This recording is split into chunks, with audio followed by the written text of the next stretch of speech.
Джефф Безос. И Цукерберг. Илон Маск. Это монополии такого размера, которых раньше не было. Люди потеряли гигантские деньги. Причем не только богатые. Извините, мы ни за что не отвечаем. Кто финансирует Навального? Да. Все путинские поправки убрать. Замысел Путина я знаю. В чем замысел Путина, как вы думаете? Он таков, каков он есть и больше никаков. Игорь Рыбаков, Рыбаков. Мир никогда не жил так богато, как сейчас говорят экономисты. Хотя при этом, когда смотришь на африканцев, которые живут на $2 в день, ну, мне, честно говоря, так не кажется. Все третьи страны, в общем-то, стабильно остаются третьими странами. И под флагом борьбы с бедностью общемировой, в общем-то, осуществляется ни больше, ни меньше колонизация 4.0. В интересы богатых стран, ну, чисто, давайте так, по геному, по обычному, вот, программе, которая входит в людей, ну, она, экспансия, не входит ничего такого, чтобы сделать весь мир равным, а входит как раз-таки следующее, чтобы самому выжить, процветать, быть на вершине цепочки, а другой мир, ну, чтобы не сдох с голоду. При этом богатые американцы будут жить, как это, в 2 раза более богаче, да? Да? А африканцы будут жить не на $2, а на 4. Игорь Рыбаков, выпускник физтеха, миллиардер, филантроп в области образования, живет в России. Вопрос, что-то это изменит в мире, не уверен, но в целом это поставит галку в борьбе за, так сказать, подъем благосостояния. Что тоже неплохо, да, видимо? Игорь, мне кажется, между $2 и $4 огромная разница. Сергей Гуриев, выпускник физтеха, один из самых известных экономистов России и мира, живет во Франции. Вы знаете, одно дело, когда вы говорите, у меня 9 миллионов или 18 миллионов, это одно. А $2 или $4 это совершенно разный уровень жизни. Я тут вам скажу, и очень будет хорошо, если в мире не будет людей, которые живут меньше, чем на $2 в день. И это вполне возможно в ближайшие 10 лет. Я за это. Да. И более того, я скажу вам очень важную вещь. Если мы говорим про $2 в день, 40 лет назад людей в мире, живущих на $2 в день, было 45%. Сегодня таких людей меньше 10%. Это огромный прогресс, огромный прогресс. И я исключительно с точки зрения следующего. Да, но в новостях действительно об этом не рассказывают. Люди, которые контролируют цепочки добавленной стоимости, при этом от усилий или от труда этих, кто за $2 работает, получат $200. Я же о справедливости. Это правда. Какой интерес у богатых стран в том, чтобы бедные становились богаче? Если вы подумаете, что произошло в Европе последние несколько лет, самый большой шок — это был кризис беженцев. 1 миллион сирийских беженцев приехали в Европу. Это был огромный шок. И европейцы задумались над тем, что будет, если, грубо говоря, будет не сирийский кризис беженцев, а нигерийский кризис беженцев.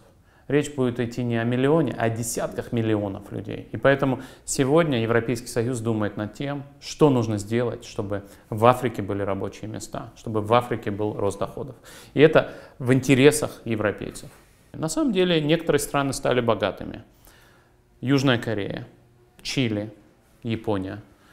Польша теперь богатая страна. Много центральноевропейских стран стали богатыми. И так далее и тому подобное. И сегодня все смотрят на Африку. Что будет с Африкой? Джефф Безос. Бенефициар одной из самых длинных и самых широких цепочек создания стоимости.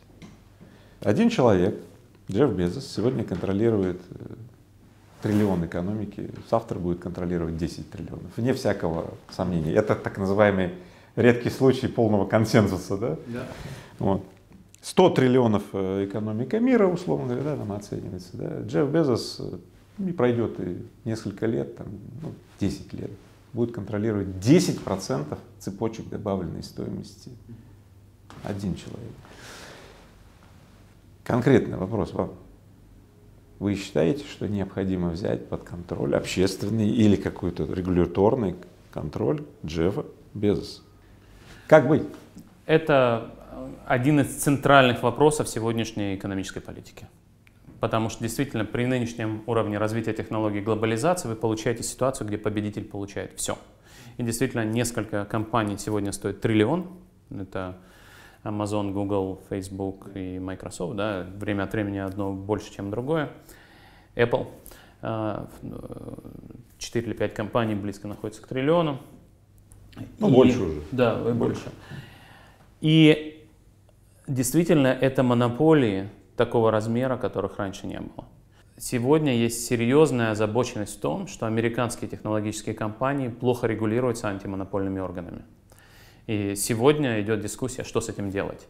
В Европе ситуация совершенно другая. В Европе нет больших компаний, которые контролируют брюссельский антимонопольный директорат. Вот такого нет. То есть Европа регулирует конкуренцию гораздо лучше. Google, Amazon, Facebook, Apple. Да. Может быть, вам известно, что существует GAFA-альянс. Да.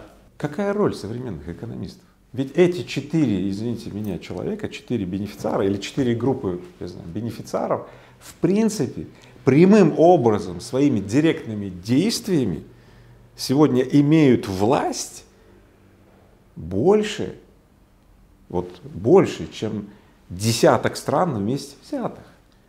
Я думаю, если вам кажется, что по-русски Цукерберг, да, зовут Марк Цукерберг, собственник Facebook, если вам кажется, что он обладает огромной властью, вам нужно посмотреть его выступление в Конгрессе, где конгрессмены, политики, которых избрал народ, задают ему сложные вопросы на эту тему, и он не чувствует себя властелином мира совсем. Он понимает, что все-таки, несмотря на то, что он человек очень богатый, могущественный, влиятельный, все-таки сегодняшние страны устроены по-другому. Они могут вести налоги, они могут вести регулирование, они могут расчленить Facebook. В Европе идет дискуссия о том, чтобы ввести ГАФА-налог. Франция уже объявила об этом.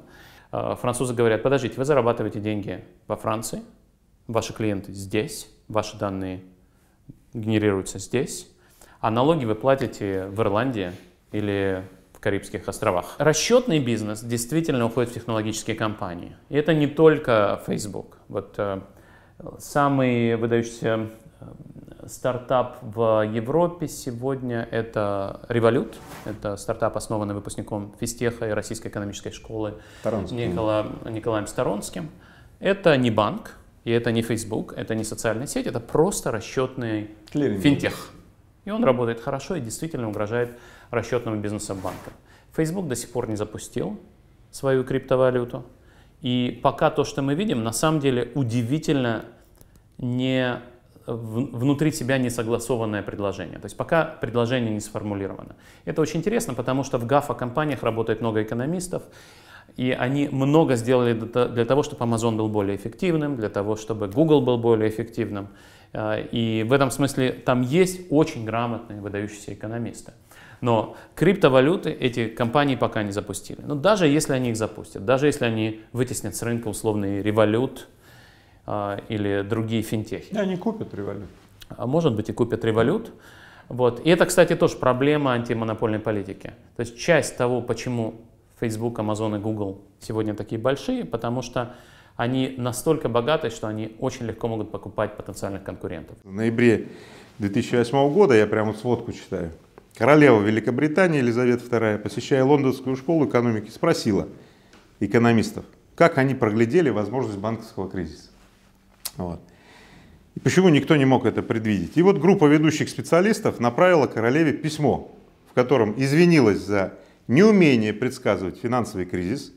И главной причиной провала названа нехватка коллективного воображения у ярчайших умов, как в Великобритании, так и по всему миру, которое бы помогло понять им риски существующей системы в целом. Вот прокомментируйте это. Вот как же так получилось, что все экономисты прозевали это? Здесь есть несколько ответов на ваш вопрос. Во-первых, экономика, наука молодая. Во-вторых, действительно в экономике есть проблемы. Люди думают похоже друг на друга. И очень трудно высказывать мнение, отличное от мейнстрима. Нельзя сказать, что этого нет. То есть были люди, которые высказывали такое мнение, причем это были не какие-то там фрики, а люди самого высокого статуса в профессии. Например, человек, который потом получил Нобелевскую премию, Роберт Шиллер, говорил о том, что недвижимость в Америке переоценена. Рагурам Раджан, который сейчас профессор в Чикаго, а тогда был главным экономистом МВФ, потом председателем Центрального банка Индии, говорил ровно об этом еще в 2005 году. Но тем не менее, есть самый важный ответ на ваш вопрос. Экономика — это не физика, экономика изучает людей. И кризис — это коллективное ожидание людей, участников рынка, о том, сколько стоят активы. Как только экономисты убедительно могут рассказать участникам рынка, что активы переоценены, кризис случится в тот же самый момент. Поэтому предсказать кризис по определению невозможно. Это не погода, которая не зависит от предсказателей. Оценка активов зависит от того, что люди думают о будущем этих активов. Поэтому предсказание кризиса — это то, что экономисты делать не умеют. Экономические рекомендации. Инвест-аналитика, который, давая рекомендации своим клиентам, говорит: ребята, ну они же сказали, они спрашивают, что там с рынками, что будет расти, экономист ему говорит: вот это здесь, то будет расти, при этом подписывает бумагу, что, в общем-то, если будет не так, как я сказал, я ответственности не несу. Вы считаете справедливо то, что некоторые люди, или некоторые организации, или некоторые институты наживаются на том, что они дают советы, или они позиционируют себя как те, кто знает, продают, в общем-то, свою услугу, а потом, когда их рекомендация не срабатывает, и люди попадают на деньги или попадают в разные ситуации, они ни за что не отвечают. Значит, когда вы берете совет, там всегда есть мелким шрифтом disclaimer. Извините, мы ни за что не отвечаем. Поэтому аналитики всегда об этом думают. Но есть проблема, о которой вы правильно говорите, что иногда у этих аналитиков есть страшный конфликт интересов. И 10 лет назад регулирование изменилось. Когда у вас инвестиционный аналитик работает в инвестиционном банке, который продает ценные бумаги, и прибыль этого банка зависит от продажи ценных бумаг. И когда вам этот инвестиционный аналитик говорит: вы знаете, смотрите, какая замечательная, хорошая бумага, купите ее, пожалуйста, она всегда будет расти. Это и есть конфликт интересов. И сейчас в Америке у инвестиционных банков происходит китайская стена, разделение. Нужно сделать так, чтобы инвестиционный аналитик знал, что его советы, по крайней мере, не должны быть зависимы от того, что делают продавцы бумаг внутри того же самого банка. И это важная вещь, и таких вещей должно быть много. Я, как исследователь, изучал кейс компании Enron, например. Это тоже очень интересный кейс, там было очень много умных людей, но в какой-то момент они просто решили, что все позволено. Ну и многие из этих людей сидят в тюрьме. У основателя компании был сердечный приступ, он не дожил до суда, он умер до того, как его начали судить. Но в целом, конечно, я вот прямо смотрел на то, как это происходило внутри компании. Сначала это была вполне разумная, интересная предпринимательская компания, а потом они решили, что нужно просто усложнять и усложнять финансовые инструменты, чтобы инвесторы не могли ничего понять. Хорошо, Enron. Аудитором был очень уважаемая компания Артур Андерсон. Да. Больше не существует. Да, не существует. Тем не менее. Это тоже отличный пример конфликта интересов. Да, тем не менее, подождите. Да. Говорит, когда что-то не получилось, конфликт интересов, и типа, ой, извините, подождите. Мы же говорим про демократические институты, которым можно доверять. И вот давайте о них и говорить. Артур Андерсон, который уже не существует, но на тот момент он был столпом, которому все доверяли, который подписывал эти все отчеты и говорил, что все нормально, инвесторам. Потом люди потеряли гигантские деньги. Причем не только богатые, о которых вы сказали. Прежде всего пенсионеры, бедные, разные, средние, неважно, да, смотрите. Так вот, не кажется ли вам несправедливым говорить о том, что есть демократических обществ и институтов, которым можно доверять, если потом оказывается, что они обманывают и лгут, только потом, когда люди потеряли деньги? Преступники есть в любом обществе. И действительно, изначально мы думаем, что людям можно доверять, а потом оказывается, что нужно бороться с конфликтом интересов. И в кейсе Enron и Артура Андерсона история была в том, что Артур Андерсон продавал Enron аудиторские услуги и консалтинговые услуги. И идея была в том, что мы вам продаем аудиторские услуги, и если вам не нравится наше аудиторское заключение, вы, наверное, перестанете покупать наши консалтинговые услуги. А это плохой бизнес для нас. И поэтому аудиторы Артур Андерсон были фактически соучастниками тех преступлений, которые совершал топ-менеджмент Enron. И это, к счастью, и привело к тому, что Артур Андерсон больше не существует. И это привело и к тому, что аудиторы теперь не могут делать то, что они делали раньше, продавать одному и тому же клиенту и консалтинг, и аудит.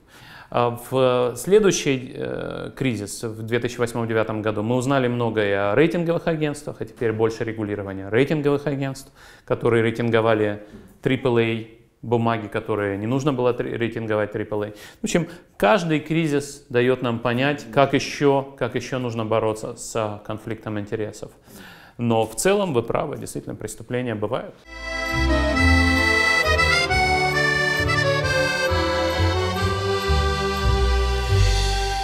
Жена находится в той же области. Да. Ну, экономика. Да.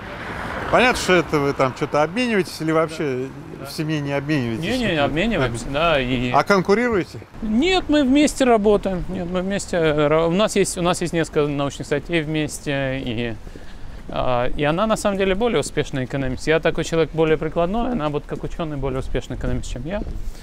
Более цитируемый. Более цитируемый, да. И это очень тоже важная ролевая модель для нашей дочери, потому что, конечно, вы знаете, в математике девочек мало, и есть тоже такой стереотип, что математика не для девочек, поэтому то, что у нас моя жена ученая, девочка идет по математике. По математике, да.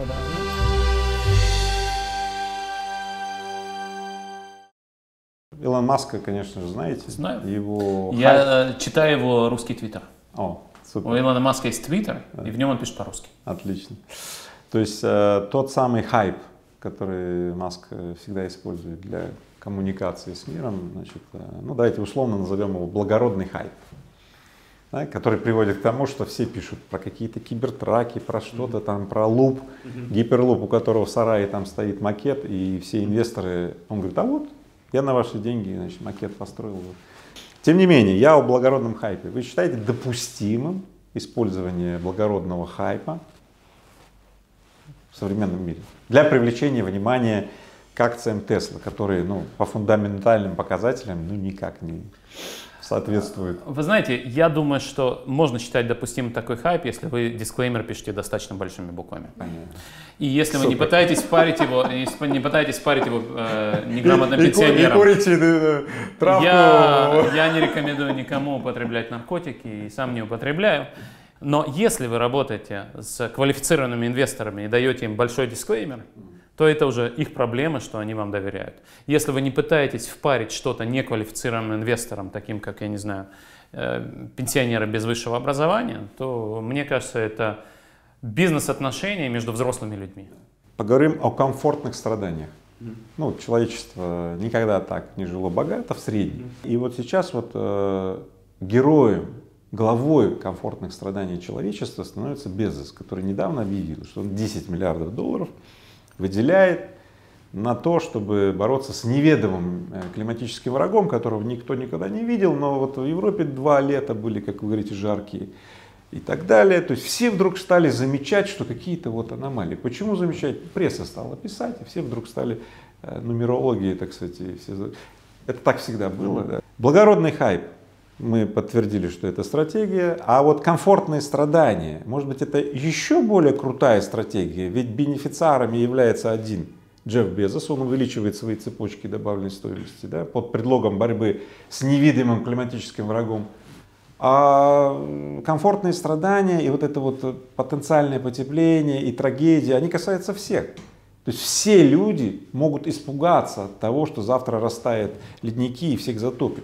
А это означает, можно бесконечно докладывать о победах или о поражениях, да, порождать политические акции, качать, что называется, да, и под предлогом этого увеличивать тот самый триллион экономики, который сейчас есть у Джеффа Безоса, до 10 триллионов. Игорь, ну прежде всего, позвольте с вами не согласиться по поводу глобального потепления. То есть я как экономист, я смотрю на цифры. Температура растет. Я не знаю, вы, наверное, человек не бедный, катаетесь на лыжах. Катался раньше. Да, если едете кататься на лыжах, вы видите, что снега меньше. Каждый год. Прямо вот каждый год приезжаете в то же самое место, снега меньше. Приезжаете в Шамани, там есть ледник, который отступает. Нет, я физик, я статистику брал. Да, статистика, температура растет. И еще я читал, и это не пресса. Я читал недавно Пушкина. Он писал, 6 января выпал только снег в Москве или в Петербурге, я не помню, где он там был. Зима выдалась теплая. Поздний. 6 января выпал снег. А потом я посмотрел статистику. И получается так, что 119 лет назад примерно такой же температурный график, как сегодня, ну, как сейчас, вот, например, в России был, примерно такой же был 119 лет назад. То есть статистические колебания следующие. Ну, идет какая-то циклограмма, и ничего выдающегося за 119 лет я не увидел. Я так скажу, вы правы в том, что в истории Земли было много разных колебаний. Были похолодания и потепления. Последние несколько десятилетий мы видим тренд на повышение температуры. И действительно, последние несколько лет были самыми теплыми в истории. И сейчас это нельзя не заметить не только потому, что вы смотрите телевизор, а потому что если вы ходите по улицам европейских городов, вы видите, что 40 градусов, я не знаю, в Голландии, во Франции. Может ли это быть не связано с человеческой деятельностью? Может. Может. Научный консенсус у климатологов, которым я доверяю, и у физиков, которым я доверяю, консенсус заключается в том, что это все-таки связано с человеческой деятельностью. Могут они ошибаться? Могут. Вот. Но все-таки действительно есть такой консенсус сегодня в обществе, основанный на ученых. И это никакой не популизм. В отличие от других антисистемных партий, зеленые партии сегодня опираются не на невежество, а на науку. Эта наука может быть ошибочной, но тем не менее они доверяют экспертам. То есть наука может быть ошибочной? Может, конечно. Может быть. Любой физик может ошибаться. Да. Если бы наука не ошибалась, то и ученых бы не было. То есть вы дошли до конца знания, что еще раз исследовать? То есть это те, которые должны ошибаться? Да. Хорошо. В середине прошлого века, где-то в 60-х годах, были 60-е, 70-е годы, были огромные скандалы по поводу асбеста. В Америке. Да. Джонс Мэнвилл компания, ну, которую я прекрасно знаю, потому что мы ее собирались покупать. Как раз в момент, когда ее по публичному иску вреда, который наносит асбест, довели до Chapter 11, ну, это статья, препятствующая банкротству. Да. Вы знаете, ученые так и не доказали прямой связи, то, что волокна асбеста влияет на возникновение раковых заболеваний. Нету доказательств.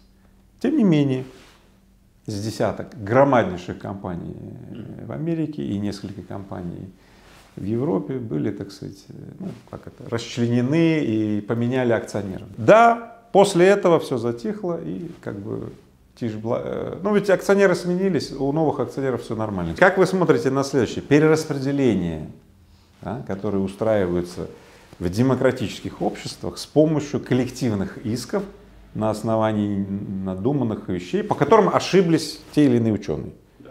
Как восстановить справедливость для акционеров, которые потеряли свои акции? Смотрите, я ученый, и я очень хорошо знаю, что мне не нужно рассуждать о вещах, в которых я не разбираюсь. Вы занимаетесь стройматериалами, поэтому я не могу ничего прокомментировать про асбест, хотя действительно в последние несколько лет я видел в Париже дома, которые полностью перестраивались из-за того, что в них был асбест. То есть во Франции по-прежнему продолжают считать, что асбест вреден для здоровья. Вы можете сказать, что это не доказано. Я не знаю. Это не моя область. Я не буду говорить о том, чего я не знаю, но говоря про справедливость и несправедливость. В демократиях бывают конфликты интересов, в том числе связанные с тем, что политики действуют в интересах не избирателей, а своих доноров, лоббистов и так далее и тому подобное. И с этим нужно бороться. Такие эпизоды нужно раскрывать, таких политиков нужно так или иначе наказывать либо репутационными механизмами, либо правовыми механизмами. Например, во Франции такой человек, как Николя Саркози, до сих пор так или иначе страдает от скандалов, связанных с лоббистским финансированием, с деньгами от Муаммара Каддафи и так далее и тому подобное. То есть все это... То есть это такой процесс. Процесс, он занимает много времени, но вот я вам скажу, когда президент Макрон стал президентом, было ощущение, что выборы выиграет правоцентристская партия. Но у этой правоцентристской партии все три кандидата оказались замазанными коррупционными скандалами. Есть статья про Индонезию. Там был такой президент Сухарто до 1997-1998 года. И много компаний, половина компаний на бирже в Индонезии так или иначе была связана с ним. И есть исследования, которые смотрят на то, что когда у него какие-то проблемы со здоровьем, акции именно этих компаний дешевеют. То есть можно определить ценность связи с Сухарто. То есть если ваша компания связана с Сухарто, Сухарто попадает в госпиталь, инвесторы продают ваши акции, потому что они знают, что капитализация этих компаний связана с Сухарто. Такую же работу сделали для компаний, связанных с Диком Чейни. Был такой вице-президент, у него тоже были проблемы со здоровьем. Так вот, оказалось, что в Америке считается, да, компании связаны с Диком Чейни, но это не самый главный элемент их капитализации. И не удалось найти статистически значимых эффектов от того, что Дик Чейни попал в больницу, компания Halliburton продолжает существовать, все нормально. И в этом смысле есть разные градации степени политических связей.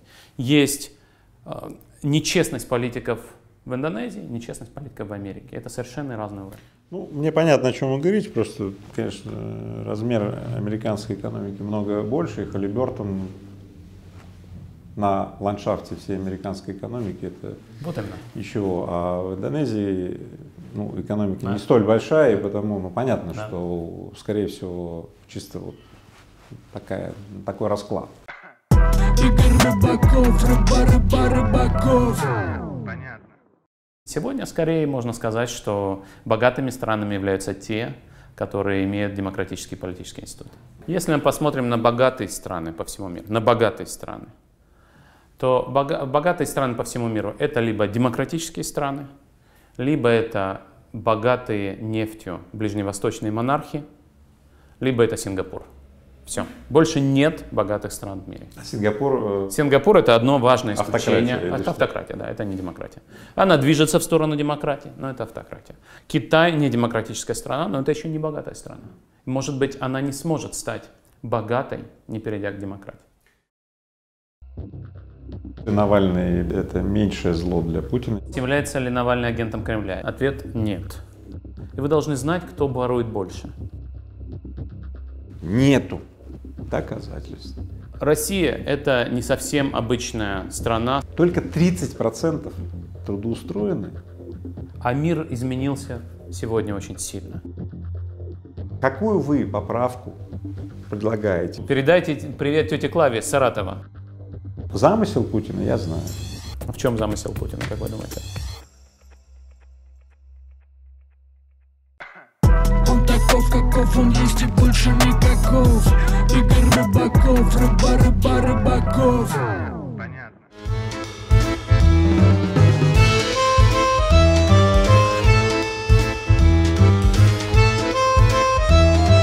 А вы ездите в Россию? Ну, теперь нет, потому что когда я был в ЕБРР, у меня был дипломатический иммунитет, и я ездил. А сейчас, у меня нет никаких причин не ездить. А сейчас я обычный профессор, у меня нет иммунитета, и мне не рекомендуют. То есть я не обвиняемый, не свидетель даже, не подозреваемый, как-то не рекомендуют. Это тоже часть истории про Навального. Если вы слишком много общаетесь с Навальным, то у вас возникают проблемы. Вот. Я не знаю, финансировал ли Сергей Петров в последние годы Навального или нет, но Сергей Петров больше не ездит в Россию.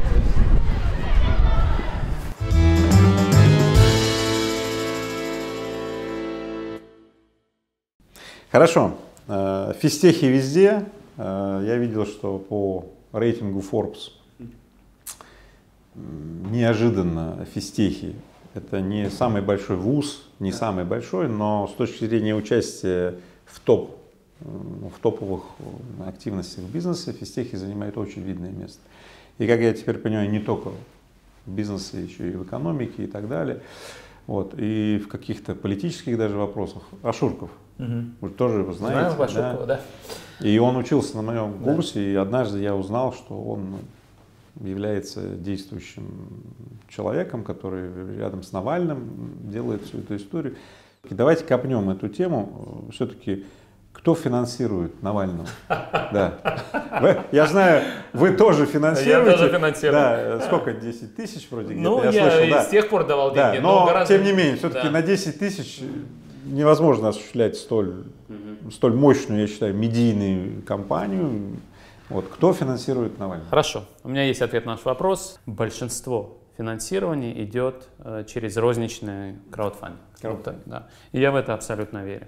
Кроме того, если вы прочитаете газету 2012 года, когда первые доноры Навального появились, там было 16 человек, включая меня и мою жену, и там были и другие люди, включая относительно богатых людей, и некоторые из них продолжают финансировать Навального. И сам Навальный, как действующий адвокат, продолжает продавать какие-то свои услуги. Сам он живет не на деньги, которые собираются для фонда по борьбе с коррупцией, а на продажу своих услуг. Это, естественно, не очень хороший бизнес теперь, когда клиенты Навального не являются популярными людьми в России. Вот. Но, тем не менее, у него есть свой личный доход, когда он продает адвокатские услуги или легальные услуги, включая представительство российских граждан в Европейском суде по правам человека.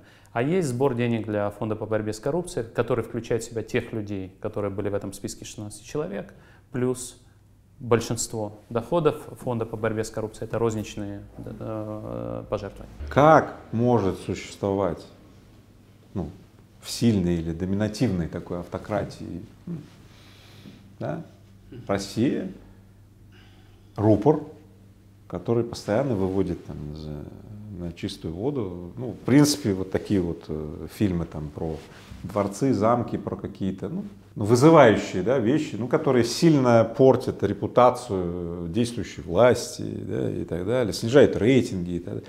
Это первый вопрос. Дальше. Все-таки не кажется ли вам, а может вы знаете, все-таки, может это все-таки гомеопатическая доза раскрытия того, что есть, или может быть подготовка как к окнам Авертона? Давайте так. Да, то есть, пожалуйста, мне нужен конкретный от вас ответ. Значит, вы хотите задать вопрос, является ли Навальный агентом Кремля? Я точно могу ответить, что нет. Как это может существовать? Существует это без красной ковровой дорожки. Вы упомянули Владимира Ашуркова. Владимир Ашурков является политическим беженцем. Он вынужден уехать из России, он потерял свою карьеру в бизнесе, он вынужден строить свою жизнь с нуля в Лондоне. У Навального брат просидел в тюрьме 3,5 года по делу, которое Европейский суд по правам человека считает несправедливым. Сам Навальный 2 раза пострадал физически, 1 раз чуть не потерял глаз. То есть все это не очень приятная жизнь. И тот факт, что ему разрешили выходить из России, как раз связан с тем, что московские доктора сказали, если он не выйдет лечиться в Европу, у него будет на 1 глаз меньше, когда ему плеснули какую-то химическую зеленку в глаза. Вот. Что касается, почему режим его терпит. Режим его не любит. Вы никогда не услышите Владимира Путина, который сказал Навальный. Он всегда говорит «этот человек, этот гражданин». То есть очевидно, что Навальный является уникальным противником для этой власти. Но тем не менее, Навальный действительно сегодня не в тюрьме. Он был под домашним арестом, под условным сроком, ему запрещают баллотироваться. Как? Он проводит много времени в тюрьме. 2 месяца в году. Казахстан, Белоруссия, смотрите, я не могу предположить, чтобы... Но в Казахстане на последних президентских выборах был оппозиционный кандидат и набрал, мне кажется, 15 или 20%. У Навального многие сотрудники проводят много времени в тюрьме. Один из сотрудников сегодня служит на Новой Земле, его просто похитили и без всякого принятия присяги отвезли на Новую Землю. Да? Такая тоже есть история, не очень приятная. Одна из проблем автократии – это получение обратной связи. Для того, чтобы вас не свергли, вы должны вводить цензуру. И в России есть много цензуры. Но какие-то каналы обратной связи существуют. Существует «Эхо Москвы», «Дождь», журнал «New Times». И главное, чтобы эти журналы не читали массы. Но вам хотелось бы получить компромат на ваших же подчиненных. Вы должны ими управлять. И вы должны знать, кто ворует больше. И эту функцию независимые каналы выполняют. Да. Самая большая проблема Кремля сегодня — это что будет, когда канал Навального станет больше, чем телевизор. Игорь Рыбаков, Рыбаков. Понятно.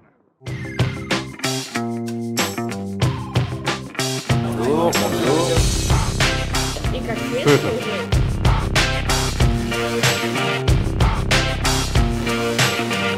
Я не знаю, что это. Короче, мужайся. Да, сейчас, наверное, Я еще не суп понимаю, налью. что это Сейчас еще, наверное, сюда суп налью. Это высокая кухня. Сергей, мы вам расскажем, как однажды мы после вот такого мы пошли, нашли русский ресторан в Париже, и заказали там борщ. Я, кстати, не уверен, что я знаю русский ресторан в Париже. А мы по гиду нашли там. Грузинский знаю. Игорь Рыбаков, Рыбаков. Вот по данным аналитической группы Диссернет, да, из примерно 3500 фальсифицированных диссертаций, защищенных в России, 14-15 год, да, около 40% относятся к экономике. Что вы про это скажете? Россия — это не совсем обычная страна с точки зрения общественных наук. В России 70 лет общественные науки были в изоляции. И сегодняшняя российская экономическая наука не является в большинстве своем частью мировой экономической науки.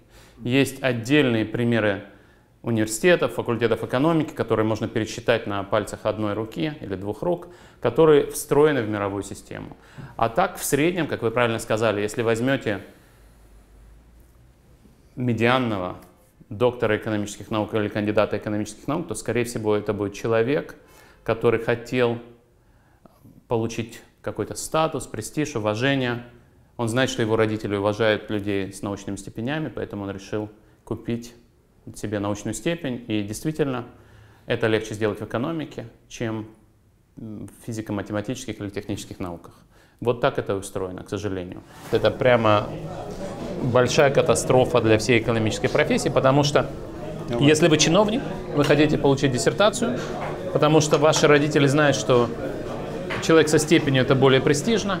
Какую диссертацию вы хотите получить? Не математическую, а экономическую. Или правовую. У меня родители тоже были кандидаты наук. Да. И они мне, когда я учился на физтехе, я говорил, я уже перестаю учиться. Да. Они говорят, папа мне такой говорил, сын. Ты уверен? Нет, он говорил, ты делай, что хочешь, но диплом мне принеси. Я уже, говорит, понял, что диссертацию ты, наверное, не будешь защищать, хотя мы надеялись. Но диплом, пожалуйста, принеси. Я говорю, хорошо. Это у нас такой был общественный договор. Игорь Рыбаков. Я как человек, который настолько любит заниматься дошкольным образованием, начитавшись как-то тут трудов, сейчас как Хекман, да? Хекман, вот эту кривую, где они там Нобелевскую премию получили, что доказали, что вложение на дошкольном возрасте так сильно влияет. Я, конечно, знаю теперь, после этого я понял, почему Америка не занимается этим, потому что дорого, а просто-напросто уже сформировавшихся ребятишек закупает на стадии, когда они идут там в вузы, университеты. Вы утверждаете, что они интеллектуально державы, на самом деле они очень классно умеют закупать вовремя то, что надо. Скорее так, и это, вот, в принципе, можно этому подражать, как-то можно так же делать. Но меня другое волнует, именно эта кривая Хекмана. И ведь смотрите, как вы считаете, может ли то, что вы, я и другие предприниматели, деятели, автономные деятели, будем заниматься именно дошкольным образованием, будем патронировать свои детские сады, дошкольные учреждения, то есть выводить их на некий уровень, чтобы именно в дошкольном возрасте закладывались вот эти все, давайте так, индивидуальные навыки порождения в человека, коллективные навыки сотворчества, потока, коллективной выработки правил. Может ли это являться ответом на вызовы современности? Если вы хотите меня спросить, решит ли это все проблемы, ответ — нет. Сегодня в экономике по-прежнему идет спор, что является источником долгосрочного процветания стран. И ответ на этот вопрос, как правило, сводится к 4 факторам. Один — география. Хорошо, если у вас хороший климат, природные ресурсы и все такое прочее. И в этом смысле Россия, кстати, неплохо расположена. Есть ценности, культура, отношения, доверие, то, что является социальными нормами. И это тоже относится к тому, о чем вы говорите, потому что это закладывается и в дошкольном возрасте, и в школьном возрасте, и в возрасте от 18 до 25. И институты. Институты, грубо говоря, это правила игры. С этой точки зрения Россия уникально отстает от стран с похожим уровнем дохода. Грубо говоря, такая страна, как Казахстан, тоже является коррумпированной. Вот. И в этом смысле я бы сказал так. Если вы хотите гарантировать процветание, мир, свободу в России, важно инвестировать в человеческий капитал на всех уровнях. Но если вы хотите гарантии, что Россия будет процветающей, богатой страной, хорошо бы было иметь честное, подотчетное правительство, демократическую политическую систему, отсутствие коррупции и так далее. Я где-то читал, что вам отец, по-моему, говорил, что почему вообще надо идти на физтех, там, что типа вот если не пойдешь на физтех, там, что типа все будет нормально, но если пойдешь, будет лучше. Да. Что-то такое, да? Да. Ну и вот я читаю прям фразу вашего отца, или где-то вы говорили, да? Значит, что тот, кто учится на физтехе, будет иметь хорошую жизнь, а тот, кто там не учится, будет не то, что человеком второго сорта, но жить ему будет тяжелее. Где-то вы так процитировали. Наверное, да, наверное, так и сказал. Мои родители инженеры, технические специалисты, мой отец доктор технических наук, и для них физтех всегда был таким главным вузом в Советском Союзе, самым престижным вузом, вузом, в котором от ваших талантов и усилий зависел ваш успех. И так или иначе, в Советском Союзе, хотя система, наверное, была несправедливой, но понимание справедливости было. И это понимание справедливости, которое было записано на бумаге, заключалось в том, что каждый человек может добиться успеха, много работы и имея талант к тому, чем он занимается. Это, безусловно, было не так. Если вы родились в семье человека, который находился ближе к власти, у вас было больше возможностей, но на бумаге такое было записано. И как раз в области естественных наук меритократии было больше. И связано это было, конечно, в первую очередь с тем, что Советский Союз считал важным победу в гонке вооружений. Или, по крайней мере, не поражение. Для этого нужны были качественные кадры, в том числе в физтехе. И поэтому можно было себе представить, что физтех — это путь, на котором вы можете в большей степени считать, что от ваших усилий зависит ваш успех. Родители мне сказали, что я должен учиться в физико-математической школе. Мы учились в Киеве в то время. И где-то начиная с 4 класса они как-то считали, что я должен больше заниматься математикой. Я занимался математикой. Потом я поступил в 8, 9, 10 классе. Тогда была 10-летняя школа в лучшую физико-математическую школу в Киеве. Есть очень важная оговорка про равенство возможностей. Как вы знаете, существовал так называемый интеллектуальный геноцид в МГУ, что на мехмат не брали евреев, или точнее барьер был выше. Мне рассказывали, что и на физтехе такое же есть. Я не еврей, но у меня много друзей евреев, которые переживали на эту тему тоже, но некоторые из них поступили на физтех тоже. И, видимо, там барьеры были не такие высокие, как на мехмате. Но если вы не относитесь к дискриминируемой этничности или национальности, то считалось, что это меритократический путь. Ну вот, сдал экзамен, поступил. Так со мной и произошло. И для меня это был очень важный урок справедливости. Ты много работаешь, я много работал, я сдал экзамены, я поступил, я хорошо учился, и у меня в жизни все сложилось хорошо. И от этого, мне кажется, у меня в целом есть ощущение того, как вы, наверное, уже заметили, что мир в целом устроен нормально. Что если вы делаете то, во что вы верите, то все будет более-менее неплохо. Вы же когда закончили? 93-й? Это хороший вопрос. Я поступил в 88-м, но закончил в 93-м, потому что я закончил на год раньше. Значит, тогда вы застали, конечно, Карлова застали, да. И Кудрявцев был тогда уже? Не был. Николай Кудрявцев, он утверждает, что он уже 25 лет там у руля, или там что-то 20 лет у руля, и вот он сохранил физтех. А у меня категорическое мнение, что вот он его законсервировал, вот это как ментальная консерва, да, то есть это называется вот хорошо, вот он взял, сохранил, но за 20 лет эти воды сколько утекло, и как мир поменялся, а физтех вот остался, ну, каким-то. Когда я смотрю статистику трудоустройства или куда уходят физтехи, ну, после выпуска я вижу, только 30% трудоустроены, 30. Хотя вузы второго эшелона в Германии, у них закомичены и подписаны практически все выпускники. Что происходит? Вот что нужно, на ваш взгляд, сделать? Опять же, с опыта не как экономист сейчас, а как, первое, физтех, как очень опытный ректор, ну, вообще знаток высшего образования, пожалуйста. Прямо вот конкретно, по шагам. Вы знаете, вы абсолютно правильно говорите про вопрос консервации и развития. На самом деле Николай Николаевич Кудрявцев сделал много, в том числе, когда какие-то деньги появились для высшего образования, в том числе ему удалось убедить некоторых выпускников, включая Александра Абрамова, создать эндаумент, сделать стипендии, воспользоваться программой мегагрантов, к созданию которой я лично тоже приложил руку, участвовал, я был в совете по выдаче мегагрантов. В этом смысле много было сделано.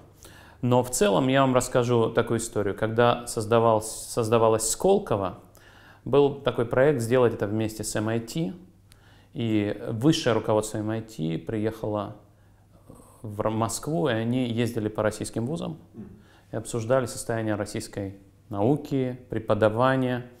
И в целом они очень высоко отзывались о физтехе. Но они говорили, что это место, где преподавание и исследования находятся как раз на уровне середины 80-х, конца 80-х. А это был уже конец нулевых. Да? И вот это, собственно, и отвечает на ваш вопрос. К сожалению, действительно речь идет о консервации, статус-кво, а мир изменился сегодня очень сильно. Опять-таки, миссия физтеха была не в том, чтобы готовить людей, которые работают в Яндексе. И опять-таки, есть сотрудничество с Яндексом, это замечательно и очень хорошо. Миссия физтеха была в том, чтобы готовить людей, которые строят межконтинентальные баллистические ракеты. Спрос на таких специалистов сегодня гораздо ниже.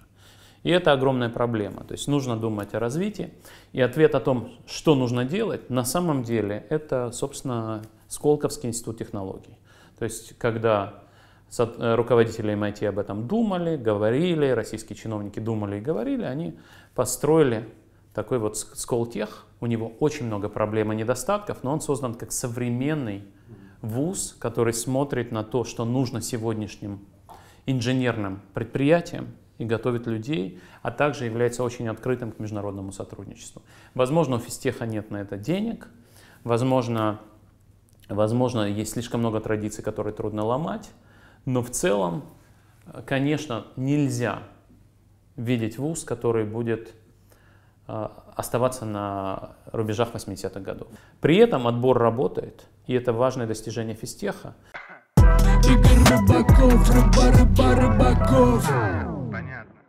То, чем сейчас занимается Навальный, фонд по борьбе с коррупцией, это действительно общественная деятельность по борьбе с коррупцией. Он хотел бы быть оппозиционным политиком и участвовать в выборах. Его совершенно несправедливо не пускают на эти выборы после 2013 года, когда оказалось, что он популярный оппозиционный политик. Когда я говорю несправедливо, я говорю о российской правовой системе. В российской правовой системе высшим судебным органом является Европейский суд по правам человека. Этот суд отменил приговор по Кировлесу, который запрещает Алексею Навальному баллотироваться. И отменит его еще раз и еще раз. А эти суды, они для России указ? По российским законам они указ. По новой Конституции? А по новой Конституции мы не знаем. Да. Нужно будет специальное решение Конституционного суда, которое скажет, что больше не указ. Ну хорошо, значит... То есть Навальный хотел бы быть оппозиционным политиком. С одной стороны. С другой стороны, как специалист по автократиям, скажу вам, что такой режим основан на рейтинге первого лица. Деятельность Навального, очевидно, снижает рейтинг первого лица. И в этом смысле это главная оппозиционная деятельность. Ну вы же где-то говорили, что если Навальный будет у власти, это меньшее зло для Путина, если будет нелояльный, нелояльный кто-то. Чем более мирным является смена власти, тем больше шансов у уходящего президента спокойно дожить свои дни. Вот это эмпирический факт, который мы показываем в нашей научной работе. Второй пример вам приведу. Да. Президент Кореи, отец корейского экономического чуда, очень успешный президент, которого многие до сих пор считают выдающимся президентом, погиб от руки начальника собственной контрразведки. Пережив до этого еще одно покушение, где погибла его жена. А если вы спросите, в чем заключается план Путина, то тут у вас начинаются вопросы. Я физик, я кибернетик. Да. Я большой предприниматель, я создал очень много сложных машин. Там никогда нет плана, там есть мультиагентная система. Совершенно верно. Очень много факторов, влияющих. Есть замысел. Поэтому замысел Путина я знаю.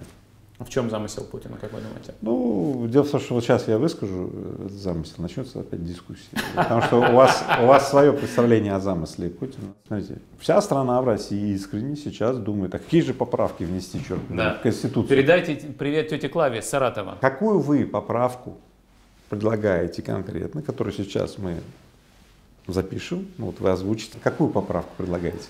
В общем, я бы предложил все путинские поправки убрать. Оставить про 2 срока подряд. Так, вот это я согласен. Это я согласен. Про 2 срока подряд я согласен. Не надо что убрать, свою вот. Какие поправки нужны? Я бы, конечно, сделал Россию более парламентской республикой. Вот. И на самом деле успешных президентских республик, демократических президентских республик не так много. И фактически это Соединенные Штаты, в какой-то мере это Франция, а остальные развитые страны это парламентские республики. Он таков, каков он есть и больше никаков. Игорь Рыбаков, Рыбаков. Понятно.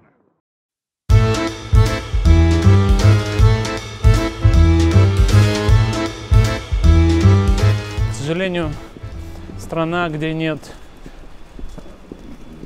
правовой системы и демократической и политической системы, в ней вы не можете чувствовать себя безопасно. Налево. Даже если вы делаете только важные, полезные, честные вещи. История, например, с Калви меня очень так подкосила, потому что Калви всегда сторонился всех этих протестов и все такое прочее. И он делал полезные вещи, в том числе и для страны. Такой был, как вы бы сказали, внештатный агент Кремля. Инвестировал в несырьевые компании и оказался в тюрьме. Ну, сейчас не в тюрьме, сейчас под домашним арестом. Я знаю только одно, когда на дороге есть двойная сплошная, Да. а бывает четверная сплошная. Да. И получается так, но ты не видел, но ты ее пересек. Да. И получается так, что тебе, когда показывают, что ты ее пересекаешь, тебе ощущение такое, ты же не видишь. Да. Ты же, ребят, Да. здесь нету Да. четверной сплошной, а тебе приходит человек, который, подожди, ты просто не видишь. Да. Но она есть. И вот здесь возникает вопрос, это касательно не только Калви, это всех людей. Что, смотри, мы всегда живем своим миром, и мы всегда чего-то не видим. Но есть люди с другим миром, ну, каким-то, и они говорят, подожди, ну ты пересек. Да. Я в законе, я и есть закон.